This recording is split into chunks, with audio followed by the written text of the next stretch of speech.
ایک دن بھوک سے نڈال لومڑی ایک چہل پہل والے جنگل کے بازار میں پہنچی۔ وہ لمبا سفر طے کر چکی تھی اور تھکن سے چور اور بھوک سے بے حال تھی، مگر اس کے پاس کھانے کے لیے کوئی پیسے نہیں تھے۔ جیسے ہی وہ ریچھ کی بیکری کے پاس سے گزری، اسے تازہ روٹی اور گرم شوربے کی خوشبو محسوس ہوئی اور اس کا پیٹ زور سے گڑ گڑایا۔ لومڑی نے اپنی چھوٹی سی گٹلی میں ہاتھ ڈالا اور ایک سخت باسی روٹی نکالی۔ یہ اتنی خشک تھی کہ چبانا مشکل ہو رہا تھا۔ پھر اسے ایک ترکیب سوجی۔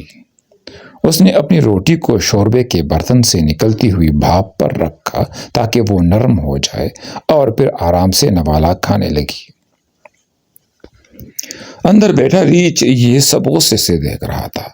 پہلے تو وہ خاموش رہا، مگر جیسے ہی لومڑی نے دوبارہ روٹی کو بھاپ پر رکھا، اس کا چہرہ لال ہونے لگا۔ جب لومڑی کھانے کے بعد جانے لگی تو ریچھ دھم سے باہر نکلا اور اس کا راستہ روک لیا۔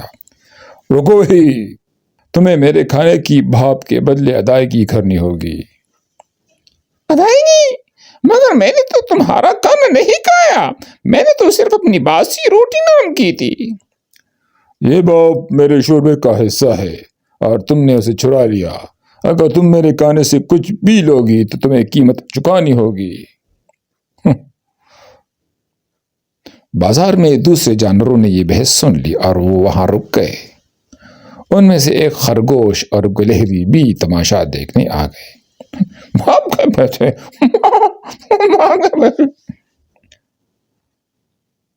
یہ تو نیا طریقہ ہے پیسے کمانے کا۔ ریچھ ہمیشہ زیادہ کمائی کا کوئی نہ کوئی بہانہ ڈھونڈ لیتا ہے۔ میں تمہارا کھانا نہیں کھایا، تم ایسی چیز کے پیسے کیسے مانگ سکتے ہو جو ہوا میں گل جاتی ہے؟ اسی دوران ایک الو، جو جنگل کا سب سے عقل مند منصف مانا جاتا تھا، درخت سے نیچے اترا اور ان کے درمیان آ کر بیٹھ گیا۔ یہاں کیا مسئلہ چل رہا ہے؟ ریچھ نے ساری بات جوش و خروش سے سنائی، جبکہ لومڑی نے اپنی صفائی پیش کی۔ الو خاموشی سے سب سنتا رہا۔ مجھے بتاؤ، کیا لومڑی نے تمہاری کوئی روٹی کھائی؟ نہیں، ریچھ نے تسلیم کیا۔ کیا اس نے شوربے کا ایک چمچ بھی لیا؟ نہیں، مگر اس نے بھاپ چرا لی۔ الو نے سوچنے کے انداز میں سر ہلایا اور اپنی جوڑی میں ہاتھ ڈالا اور ایک چمکدار سونے کا سکہ نکالا۔ خرگوش اور گلہری حیرانی سے الو کی طرف دیکھنے لگے۔ الو نے سکہ ہوا میں اٹھایا اور پھر آہستہ سے زمین پر گرایا۔ سکہ پتھر سے ٹکرا کر چھن چھن کی آواز نکالنے لگا۔ ریچھ کے کان کھڑے ہو گئے۔ الو نے سکہ دوبارہ اٹھایا اور پھر سے گرایا۔ آواز دوبارہ گونجی۔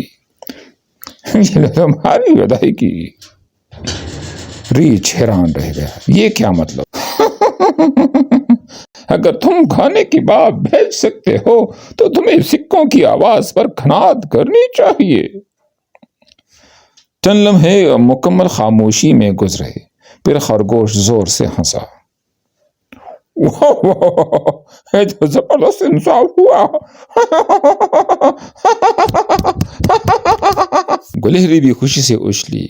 منصف جنگل، آپ کی عقل کو سلام۔ ریچھ، کیا تمہیں اپنی ادائیگی مل گئی؟ ریچھ، جو چالاکی میں مات کھا چکا تھا، غصے سے بڑبڑانے لگا، مگر کچھ نہ کہہ سکا۔ وہ غصے میں اپنی بیکری واپس چلا گیا۔ الو نے لومڑی کی طرف دیکھا اور مسکرا کر کہا، تمہارا کوئی قرض نہیں ہے، بے فکر ہو جاؤ۔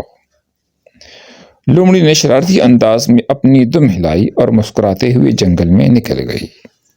بازار میں ہر طرف کہکہے گونجنے لگے۔ ریچھ اگرچہ شرمندہ تھا، لیکن اس نے ایک سبق ضرور سیکھا۔ لالچ ہمیشہ منہ کی کھاتا ہے۔